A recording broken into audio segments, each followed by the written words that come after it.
Welcome to our channel. If you need to cancel your hotel reservation on Booking.com efficiently, follow these step-by-step instructions. Step 1.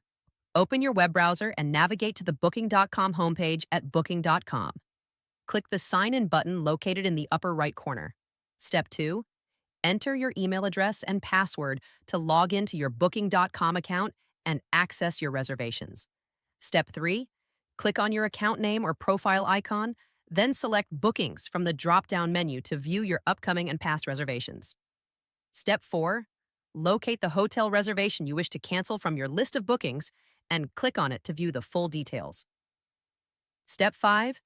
Read the cancellation policy carefully to understand whether you're eligible for a full refund, partial refund, or if cancellation fees apply based on the timing.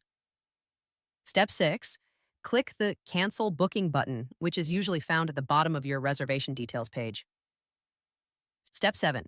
If required, select a reason for your cancellation from the options provided.